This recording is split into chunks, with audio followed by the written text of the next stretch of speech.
आप जरूर पसंद करेंगे और चैनल को सब्सक्राइब करेंगे। मास्टर एक लाइन पांडे जी बड़ी रसदार गीत बजावत होन। कोनो आशिक अपने आशिक मासूका से कुछ इशारे में मांग रहल बा।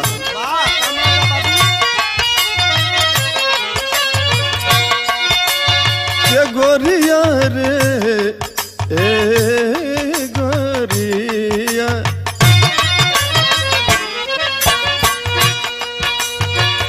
ए हो करे जा मन राखी दे तू हो ए हो करे जा मन राखी ओ ए हो करे जा मन राखी ए हो करे जा मन राखी दे तू हो तनी खिड़की से एक बेर झांकी दे तू हो तनी खिड़की से एक बेर झांकी दे तू हो तनी खिड़की से एक बेर झांकी दे तू हो तनी खिड़की। जवाब में नहला पर दहला करिया करिया रसगुल्ला रसदार राजा जी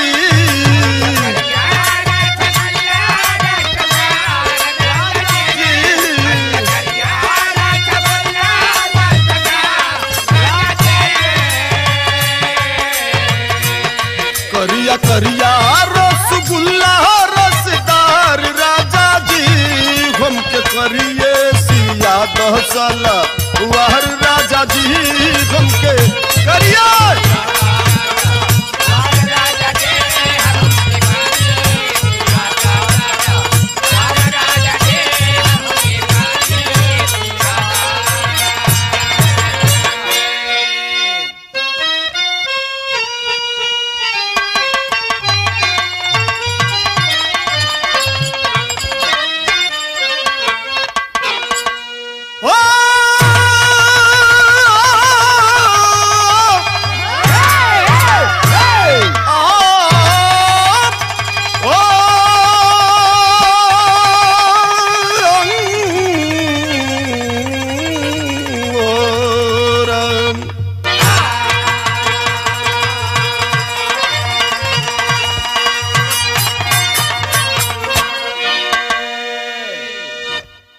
साथियों,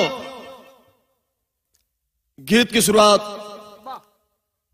थोड़ा देशभक्ति भाव से है। बिरहा अपने आप में अजीबो ढंग का है। कवि ने बड़े तौर तरीके से बड़े सलीके से सजाया है, लेकिन दो लाइन देशभक्ति भाव है मास्टर। कैसे?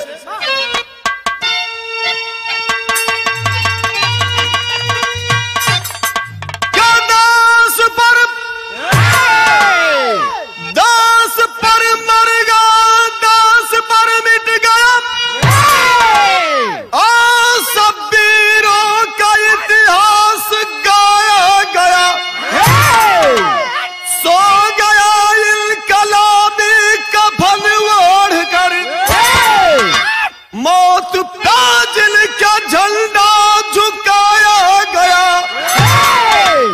ऐसे वीरों की धरती कदम चूमती कर रही हर दिशा फक्र सयारती। नाज हमको भी बड़ी नौजवानों से है गोद ले झूमती जिनको माँ भारती।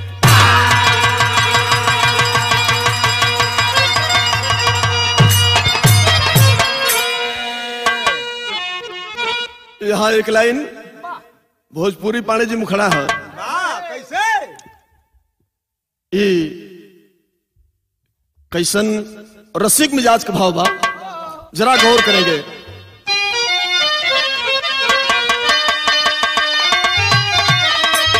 बार मास्टर बा। अरे अखिया से ले ला प्यार के हाँ हाँ अखिया से ले लो प्यार के न्योता ये सजन।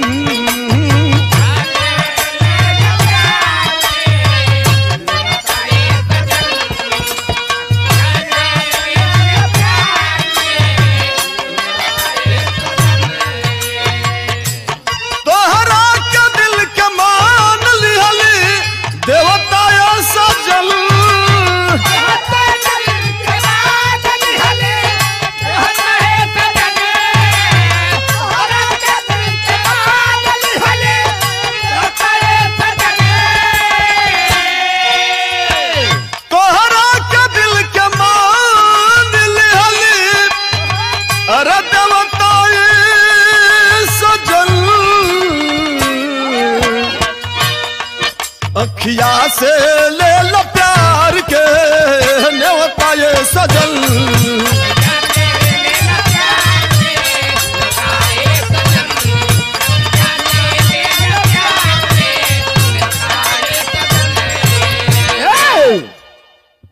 बड़ा दुख है आज देश के अंदर किसको, उन जवानों को। आज हमारे देश के फौजी नौजवानों के दिल में बड़ा ही कसक है कि शायद आज यही दिन देखने के लिए आजादी के दीवानों ने अपनी कुर्बानी नहीं दिया था। लेकिन खैर देश की सियासत और रियासत पर रहने वाले लोग चाहे जो कुछ भी करें, लेकिन हम तो सरहद हिंद के लिए, अपने वतन के लिए हमेशा हमेशा बलिदान और बलिदान के इतिहास को हमेशा दोहराते रहेंगे। कैसे भाव है,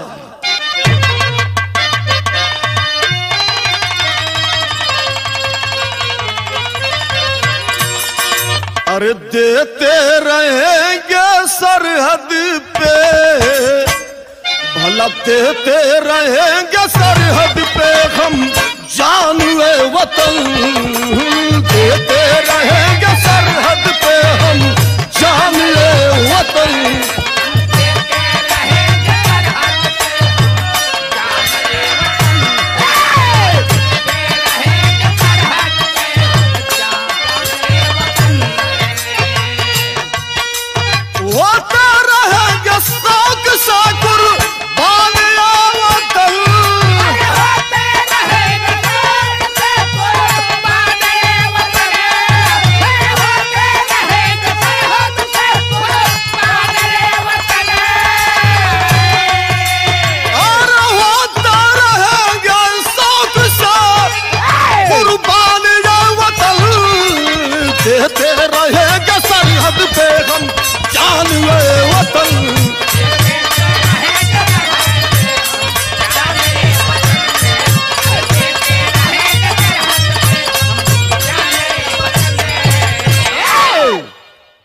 यहीं से कवि ने बड़ी बारीकी के साथ इस धरती को, हिंदुस्तान की धरती को, भारत की धरती को कैसा बताया है, जरा गौर करेंगे जौहरी छंद में। कैसे भैया,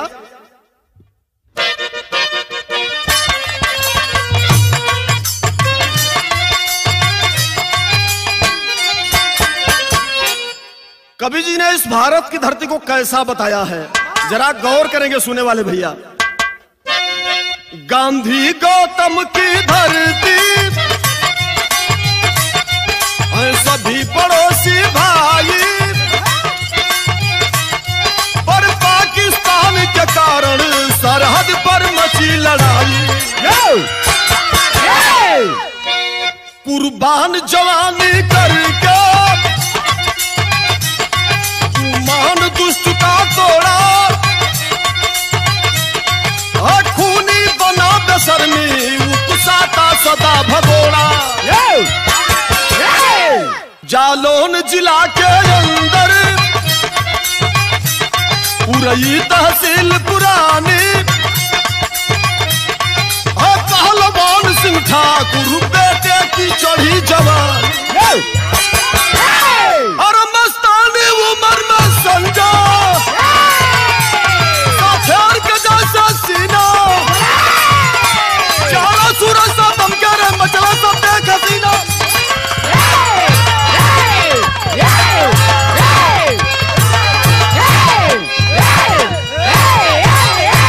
बहुत अच्छे। कहानी पर गौर करेंगे। जालौन जिला के अंदर एक उरई तहसील है, एक छोटे गांव बा, वही तहसील के अंतर्गत हरिहरपुर। और हरिहरपुर मर्दों का घराना है। वो धरती ऐतिहासिक है जहां पर एक बड़ा नामी ग्रामी आदमी जकर नाम रहल पहलवान सिंह। और जैसा नाम है वैसा ही काम है। खानदानी अखाड़ा पहलवान सिंह का चलता है। एक कई बेटा बा, इकलौता बेटा बाबू पहलवान सिंह के जकर नाम बा संजय सिंह। इतना सुंदर रहल, इतना रंगीला गठीला रहल कि जकरे सुगराई पर कितना हसीना कुर्बान हो जाए। अभी इंटर की पढ़ाई कर रहा था वो लड़का जीआईसी इंटर कॉलेज जालौन के अंतर्गत। एक कॉलेज की एक लड़की से एक दिन इंचार हो गई, यानी कहानी प्यार की शुरुआत हो गई। धीरे धीरे धीरे धीरे मामला आगे बढ़े लगल। तो एक लाइन यहाँ तरज बा, कौन गीत बा?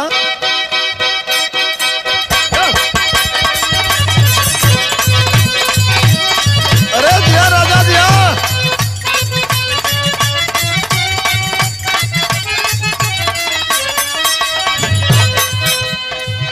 जैसन भाव रहल ठीक वैसने गीत भी लेल गई।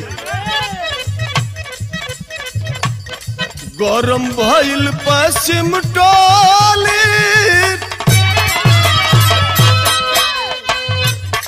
गरम भइल पश्चिम टोली, लागे चल जाई गोली। गरम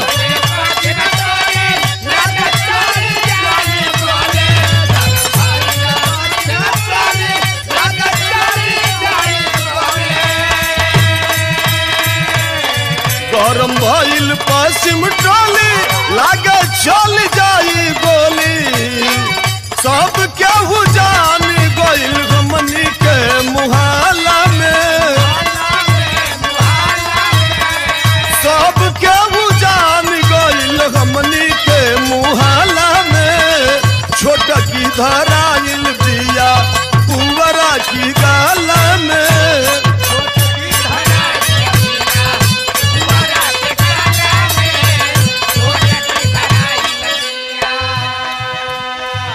लेकिन आज बाबू संजय सिंह और वो लड़की रंजना का प्यार धीरे धीरे जब परवान चढ़ल पाने जी तो गाड़ी कहां पहुंच दिया। प्यार में दोनों पागल भइले, सगरी मर्यादा भूल गइले। प्यार में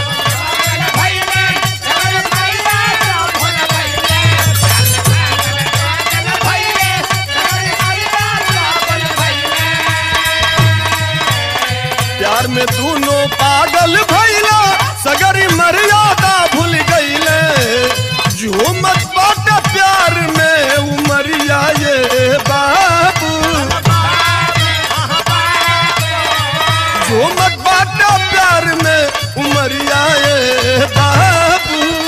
शान के परान बा चोरिया ये बाबू।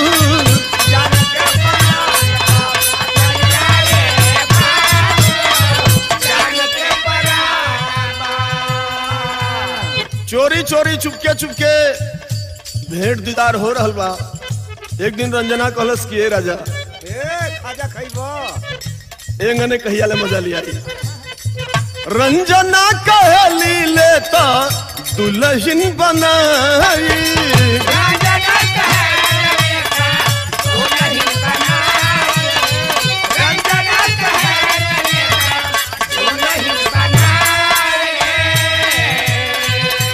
क्या बाप संजलिया चेहरा झुकाई।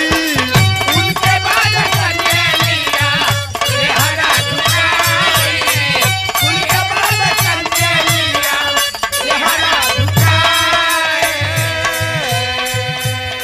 ई बात जब संजय सिंह सुनलन तो जितना प्यार का कांटा ये आसमान पर चढ़ रहल, लब से एकदम बग धरती पर आ गए।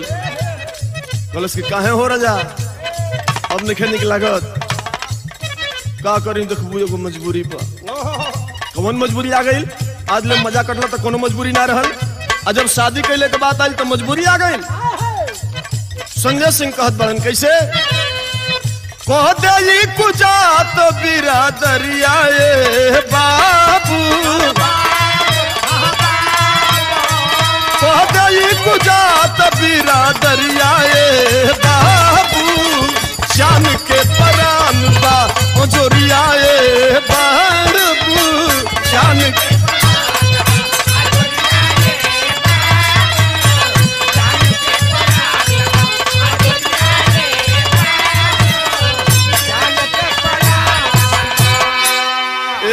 रंजनवा के तो जौन बा खोपड़ी कर मान गई कलश के है बड़ा लंबा लंबा हाकत रहला, साथ साथ में जीना मरना।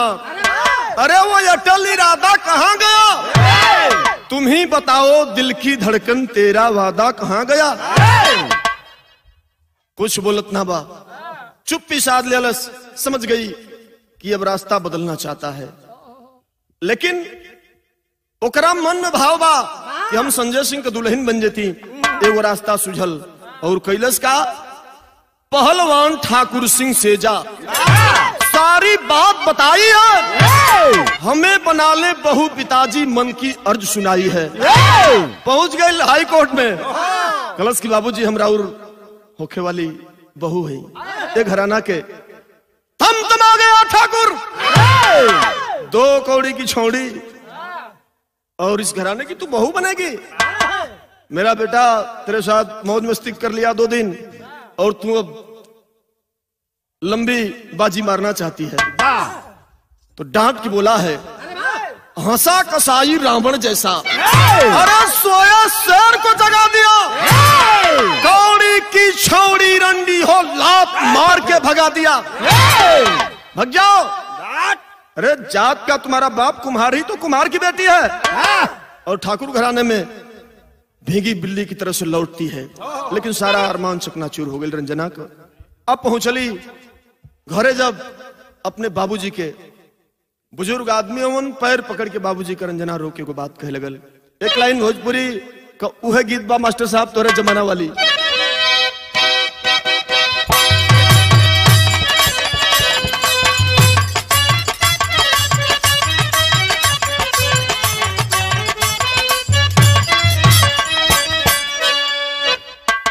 ये मास्टर ये कोनो ननद अपनी भौजाई से कहता, ओकरे दिल में बड़ा अरमान बा, लेकिन तोपले तोपले ये बड़ी बात कही गई। कैसे,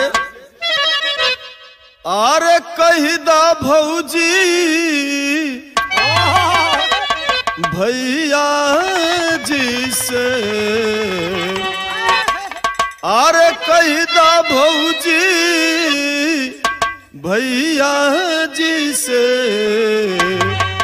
कैदा मुर्गा बनवा हो,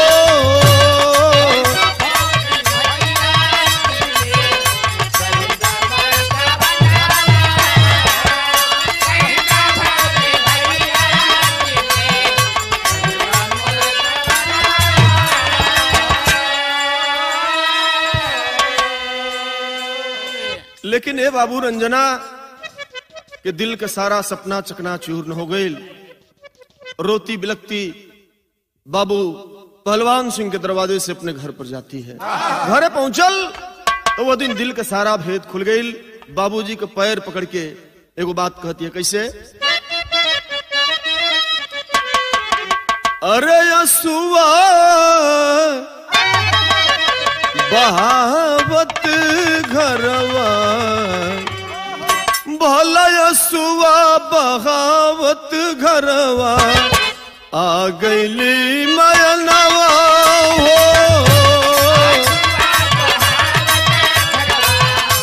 आ गईली मयनवा हो,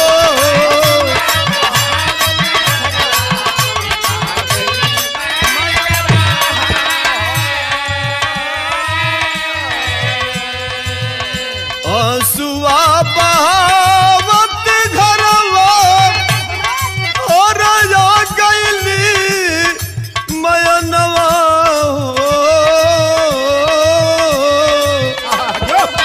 छातिया में धध के बाबू, छातिया में धध के बाबू, साहब के बचनवा हो,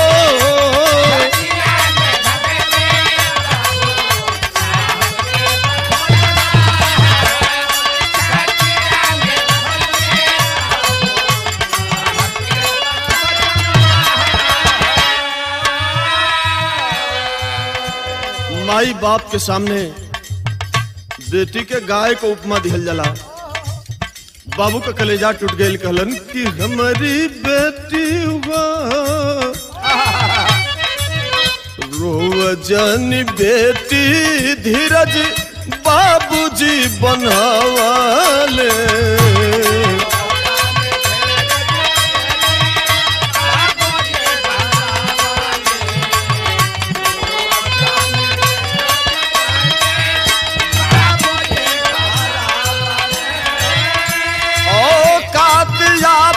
अपनी बेटी से बतावाले।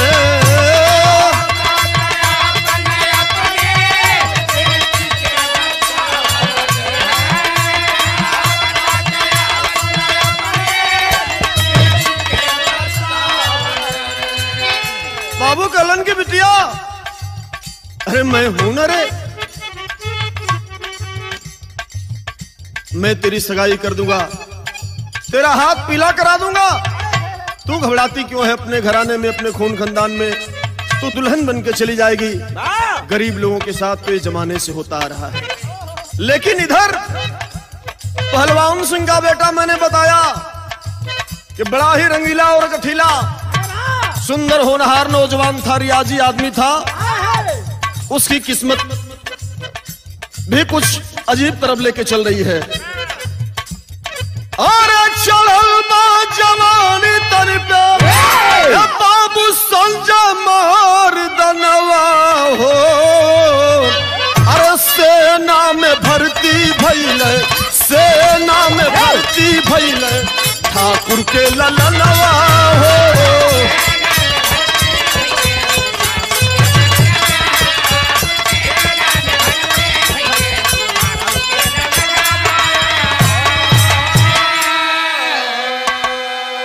रंगरूट नौजवान था। संजय सिंह मिलिट्री में आजमाइश किया, इंडियन आर्मी का नौजवान बन जाता है। तो वर्दी जिस दिन इस शरीर पे चढ़ती है, जवानों के दिल का भाव बदल जाता है। आज अपनी टोली में जाने के बाद, फौजियों के टोली में जाने के बाद सोच रहा है क्या? धड़क रहा था शेर का सीना, लड़ता फौजी वीर दिलार, आतंकी बेईमानों को अब मारेंगे कश्मीर में घेर। यूपी में तब चुनाव आया, भारत के अंदर मचा था शोर, चला दिखाने नरेंद्र मोदी सीमा पर सत्ता का जोर। उत्तर प्रदेश के अंदर विधानसभा का चुनाव हो रहा है। इधर देश की कुर्सी पर बैठे हुए नरेंद्र मोदी जी सर्जिकल स्ट्राइक करते हैं सीमा पर, दुश्मनों को मात देने के लिए। पैरा कमांडोज के द्वारा किया सर्जिकल स्ट्राइक, अपनी महिमा खुद गाया है, सत्ता के नौटंकी से आतंकी आग चढ़ाए हैं। आज इस स्ट्राइक से देश की रियासत और सियासत तो जरूर गर्मा गई, लेकिन हमारे दुश्मन जो हमेशा से हमारी बुरी निगाह किया रहता है हमारी तरफ, आज आतंकी खड़बड़ा जाते हैं। तो भाव है, एक लाइन यहां तरज बा, कौन गीत के लाइन बा?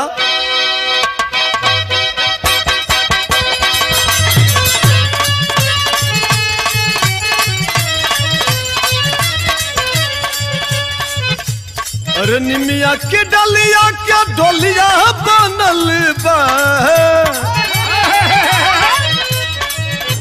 निमिया की डलिया क्या डोलिया बनल, ऊपर नीम का पतइए ओहार।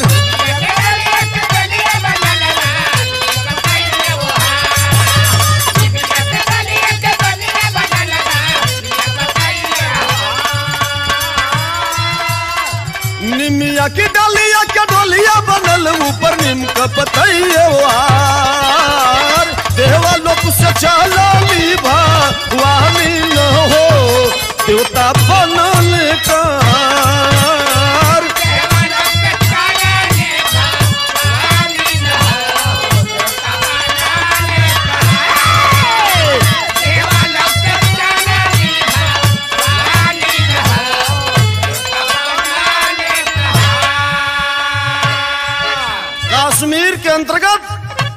सुजावा सेक्टर में आज संजय सिंह के फौज की टुकड़ी काम कर रही है। कवि जी भाव लिख रहे हैं, सेक्टर सुजावा में हिंद क्या फौजिया, अरे सेक्टर सुजावा में हिंद क्या फौजिया, देखी बौखलाए बेईमान।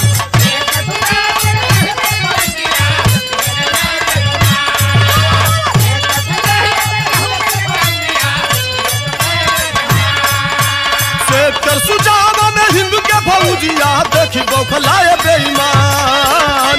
रातिया में पाजी मीरा दहिया न हो, सधले गोली के निशान।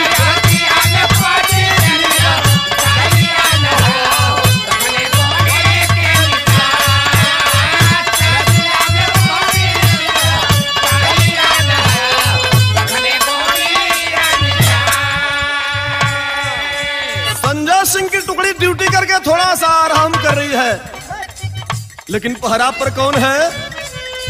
संजय सिंह से रबाला वन हो, छावनी के पहरेदार। संजय सिंह से रबाला वन हो, छावनी के पहरेदार।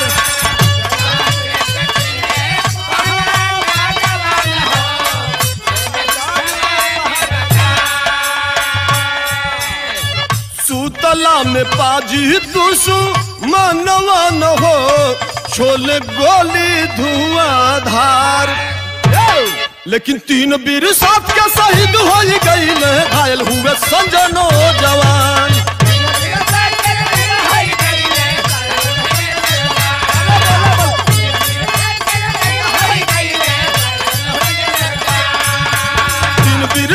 शहीद हो गई, घायल हुए संजय नौजवान। रातिया में पाजी मीरा दहिया न हो, सधले गोली के निशान।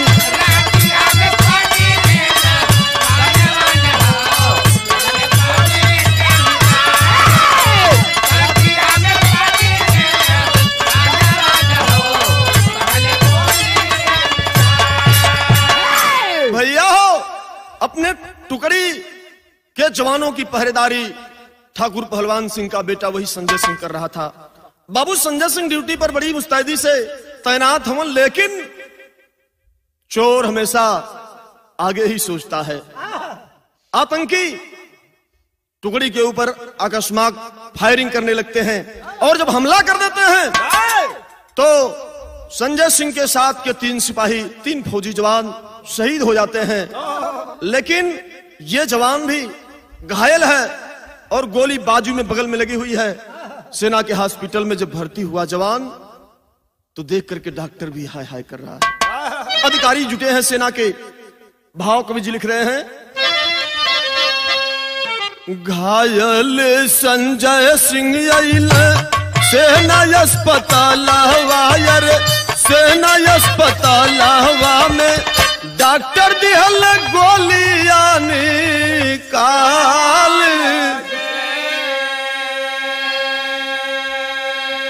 सेना के ऑफिसर दी के सिंह जी शाबाशी देले, सिंह जी शाबाशी देले। धनी बड़ा धरती के लाल।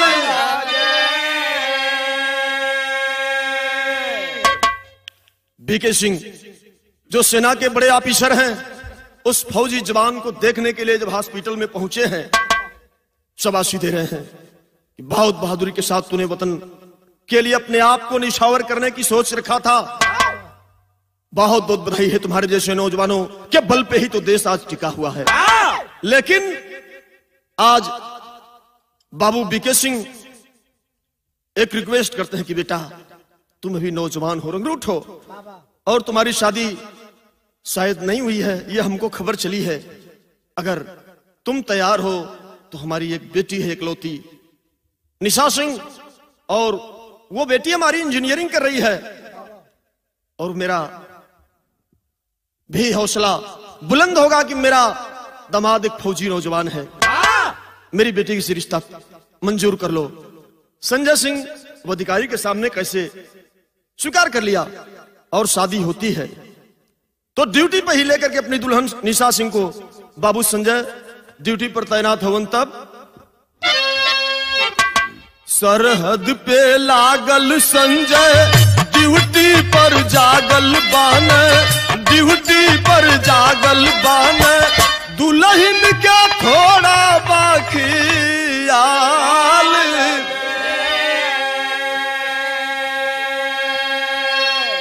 फौजी जवानों को हर काम से बढ़कर के वतन की सेवा है और बॉर्डर की सेवा है।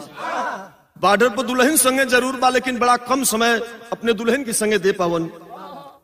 आज इस समय और जमाना ईमानदार लोगन खातिर, देशभक्त लोगन खातिर, समाज के लिए जिए वाले लोगन खातिर ऐसने वक्त लेके आवेला। अघरवा में बैठल निशा अब्दुल से पति हो गईली, अब्दुल से पति हो गईली, फेसबुक के बाटे का माल।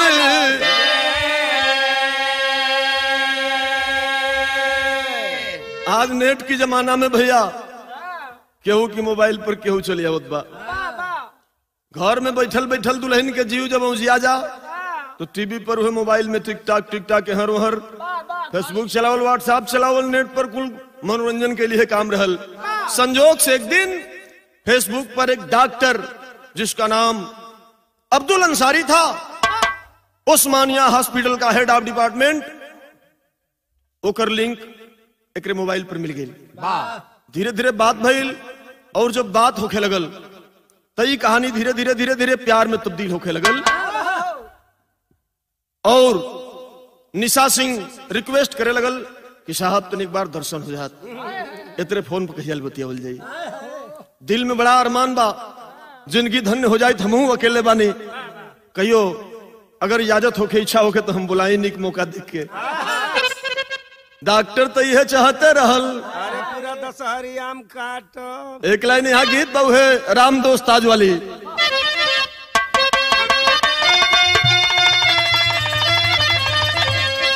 सावन महीनावा असवनैया निकला गल, अकाला तिलक लवा के गोरैया निकला गल, तरस रस झूलली झूलनवा राधा को काधा मन मोहे।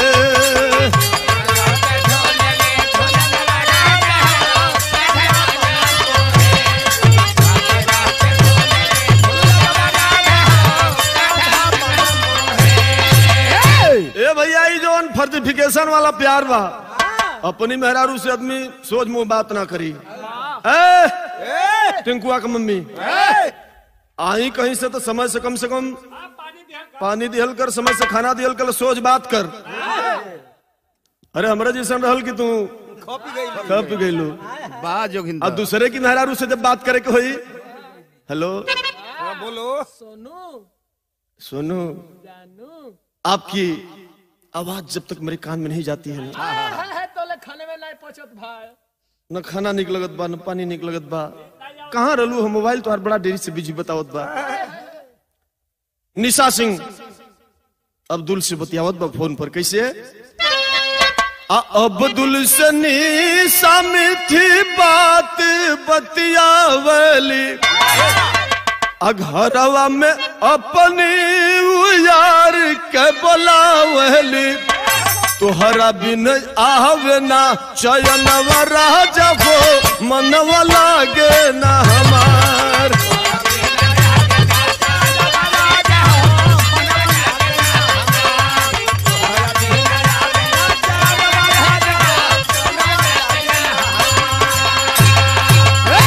डॉक्टरवा सोच गए कि अभी गाड़ी धीरे धीरे लाइन पर चढ़ा थिया। कलस क्या रे छोड़ा, हमरे जैसन छोट मोट डॉक्टर के चक्कर में का पड़ल हो कि डॉक्टर कहे पति तोहरो फौज के जवान हो। निशवा कलस क्या रे छोड़ा ना, दिन रातों के बम गोला से मतलब हो, हमार जवानी सगरी जोन बा ढरकल जात बा, ओके तनिको ऐसे मतलब नहीं खे, तू आवे है ने मजा कटल जा। लेकिन डॉक्टर कहे पति तोहरो फौज के जवान हो, अनिशा कहे तोहरे में बसला परान हो।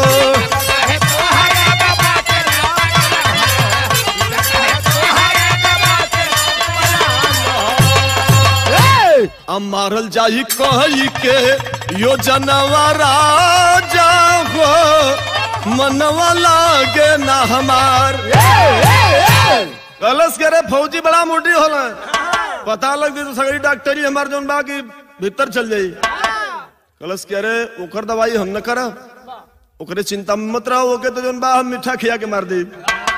एक दिन धीरे धीरे ऐसन दिन आ गए, शुभ दिन।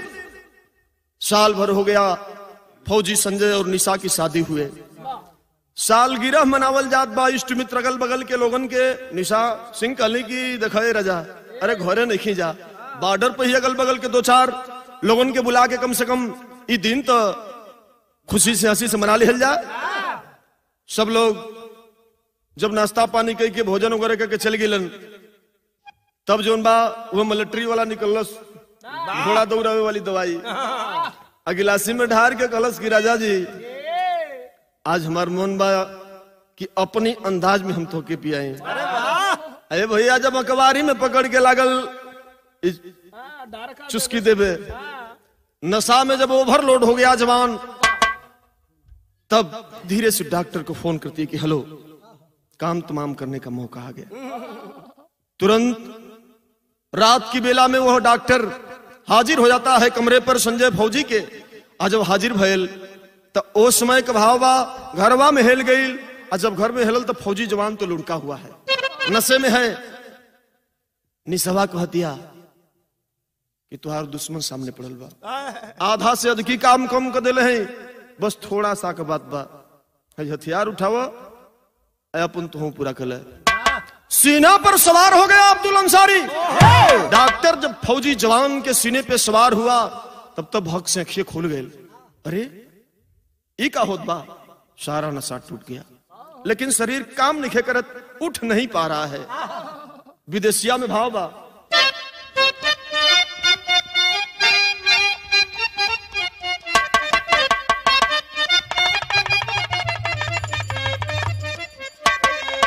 वारे समय जवने देश में नारी खातिर होकर पति परमेश्वर हो खेला, आज पति अपने पत्नी के सामने हाथ जोड़ ले बा, आंख से आंसू चलत बा और रो करके एक बात कहत बा, बाबू संजय फौजी कैसे?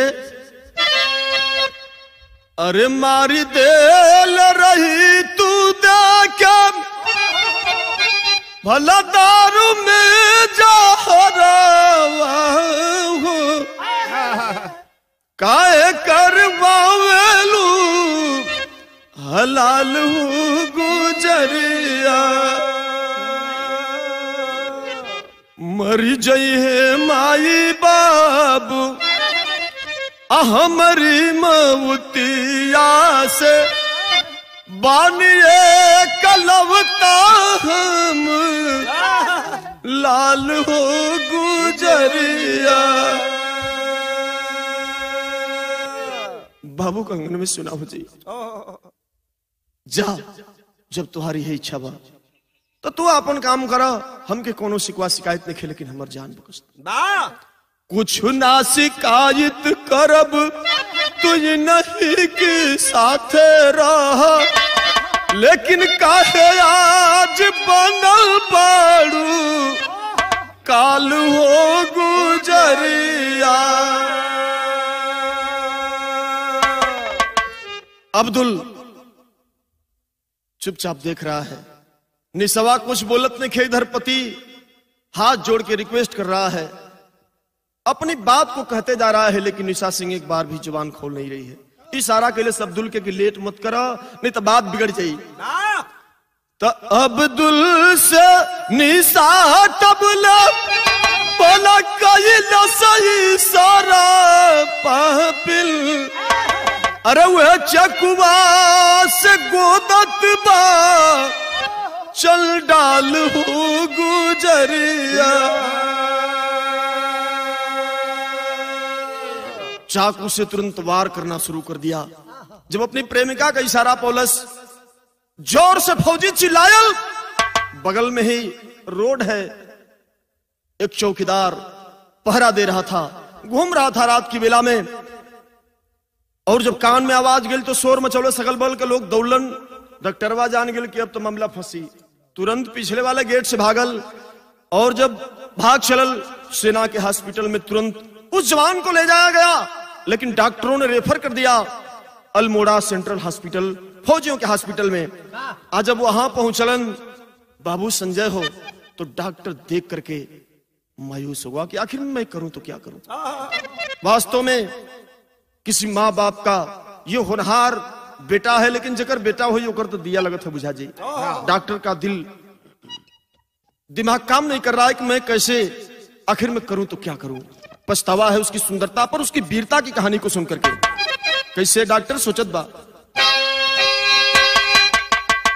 देखी क्या हालतिया अरे बिहार छतिया भला मुरझाइल सुमनवा, देखी क्या हालतिया बिहार छतिया मुरझाइल सुमनवा।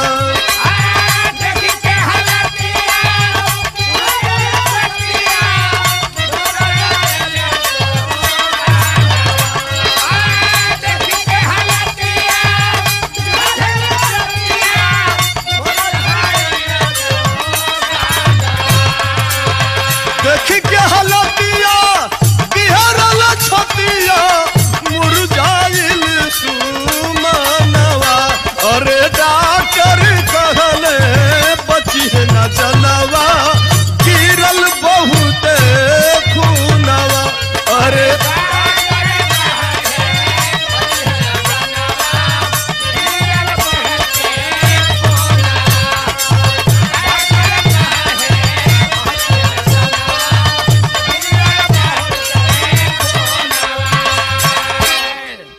पूरे डॉक्टर के स्टाफ सारे लोग इकट्ठा हो गए हैं कि आखिर में इस जवान को कैसे बचाया जाए। तरस आ रहा है इसकी जिंदगी पर, इसको तत्काल ताजे खून की जरूरत है, और बिना खून के इसका ऑपरेशन भी नहीं हो पाएगा, और ये जिंदगी मौत से जूझ रहा है लड़का। किया जाए तो क्या किया जाए, लेकिन कहल जाला कि जाको राखे साइया मार सके ना कोई, बाल न बांका कर सके जो जग बैरी। अरे रोवे सब लोग ये गो नर्स दौड़ल आइल, बिलखे बेचारी बाटे करुणा छछाइल।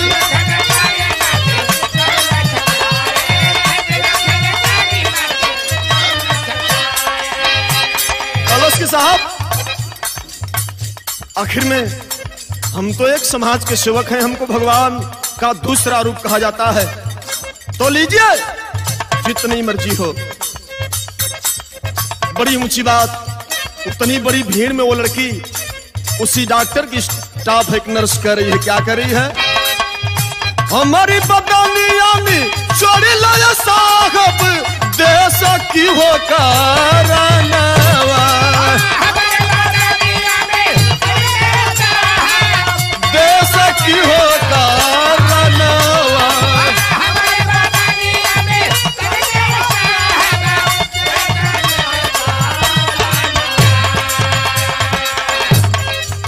ये जवान जो पूरे इंडिया का, पूरे भारत का दुलारा है, सबका बेटा है, ऐसे बहादुर की जिंदगी बचाना जरूरी है। लीजिए जितनी जरूरत हो मेरे शरीर से खून निकालिए। हमारी बदनिया में चोरी लाया साहब देश की हो कारनावा, और डॉक्टर कहले बची ना जनवा गिरल बहुत खूनवा।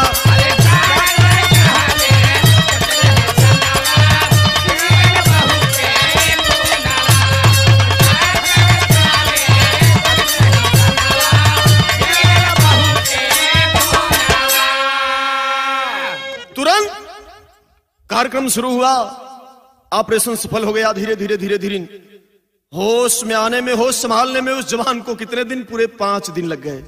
लेकिन बेड पर जहिया आंख खुलल, आज जब आंखिया खुलल हो बाबू, तो देख रहा है कि आखिर मैं हूं तो कहां हूं।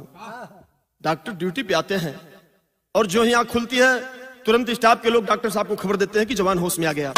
तुरंत डॉक्टर साहब मौके पर पहुंचलन, और जब मौका पर पहुंचलन तो पूछ रहे हैं कि बेटे कैसी तबीयत है?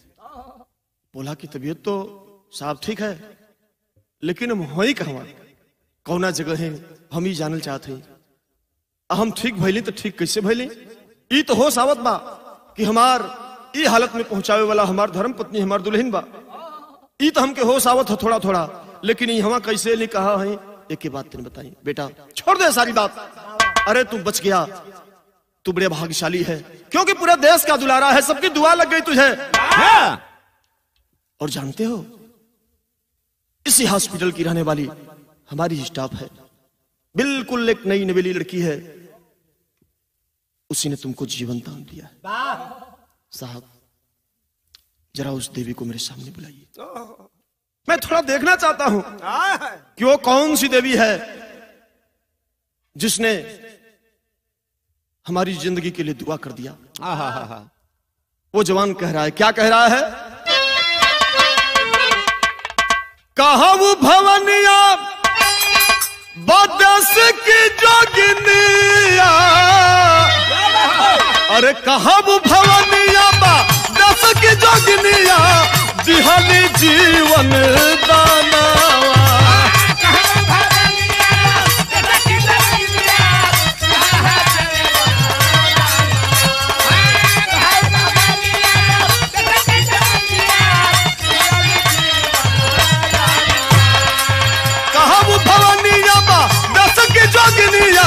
दिहली जीवन दानवा, अरे डाकर कहले बची है न जनवा, गिरल बहुत खूनवा।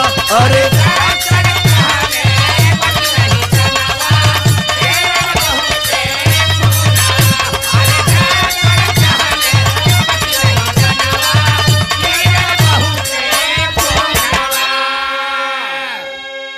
जवान के निवेदन पर डॉक्टर साहब बुलवाते हैं कि चलो वो फौजी जवान तुम्हें बुला रहा है, होश में आ गया है, तुम्हारी मेहनत सफल हो गई। आइल तो जरूर बाऊ लड़की नर्स बेड के पीछे यानी सिरहाने की तरफ खड़ा हो गई।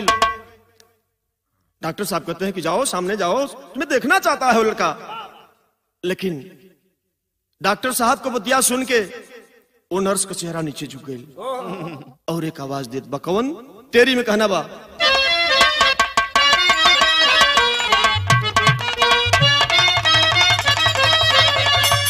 अरे चेहरवा का देखाई तो हके, भला है चेहरवा का देखाई,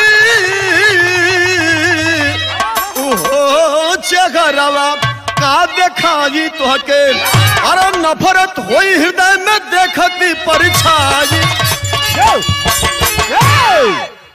ये साहब हमार जोन फर्ज रहा हम कह दिली, लेकिन हो सके कि हमके देखला के बाद आपके दिल दिमाग में कौन गुस्सा आ जाए, कौन नफरत पैदा हो जाए, तो ये बात तो पले रहता, काम तो हो न गई। आवाज पहचानने में देर नहीं लगी, सामने नहीं आ रही है, आंख से आंसू चलने लगा और रो करके एक बात करी है, अरे तनिको यह एहसान जेकर बस एक बेर हो जाला भैया,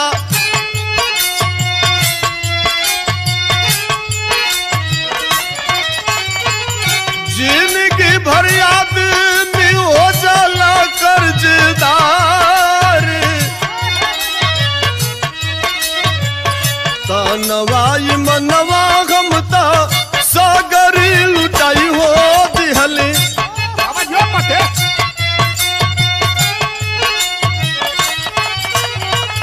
दुआरा से गई ली भगाई दूतकार, इतने ना सहल ना बेदनवा हमारी बाप का मरनवा भइले,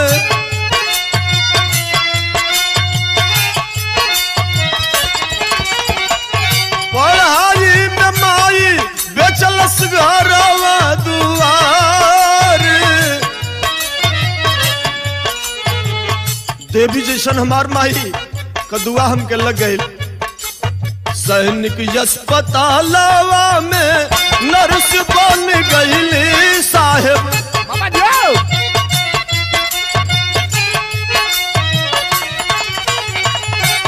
यारा में चुभे अब मनवा के यार।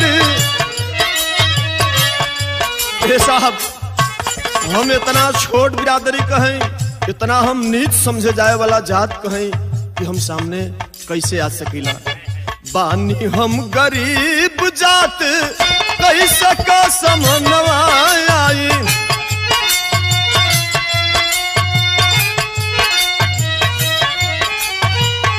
अखिया में तो उतर अंगार।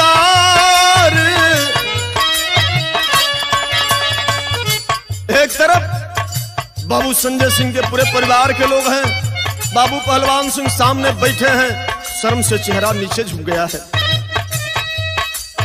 सब लोग बस सुनत बा। आज वो नर्स के आंख से आंसू चलत बा, बस अपन बात वो आगे बढ़ावत जात बा। ठाकुर पहलवान सिंह के फाटल बा कर जवा कहिया।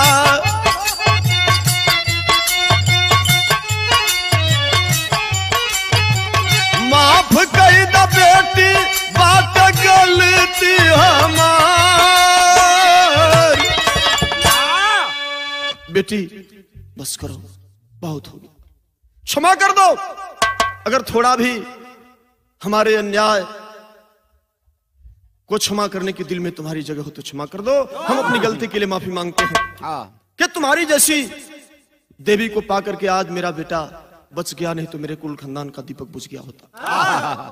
कवि जी आखिरी लाइन में लिखते हैं कि इंसान से बढ़ करके उसकी इंसानियत और उसका फर्ज हुआ करता है। जात या धर्म बड़ी नहीं, आदमी का कर्म और फर्ज बड़ा होता है।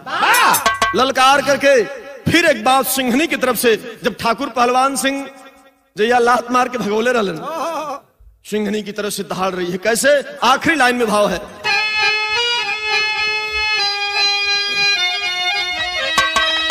अरे का भइल की अरे आज नाग नहीं बाबूजी, तो कैसे हमारा के पतहिया बनल बाबूजी।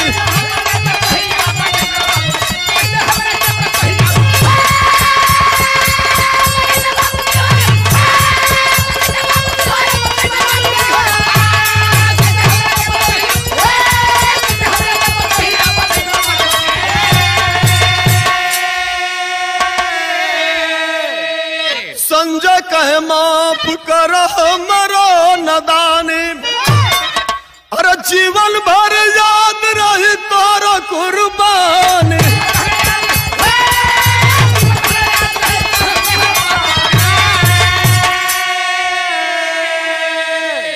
संजय सिंह भी हाथ जोड़ लेते हैं उसके सामने।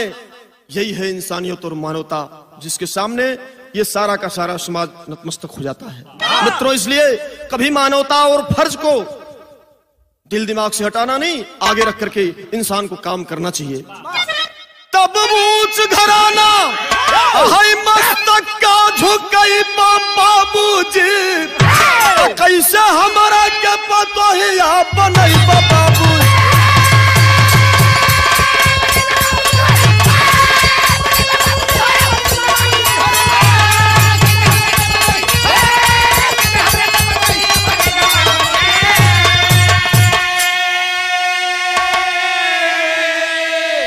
गुरु बिहारी गणेश मानवता कभी न त्यागो, जाति धर्म से ऊपर उठकर देश हित में लागो। अरे चारवा का दिखाई तो के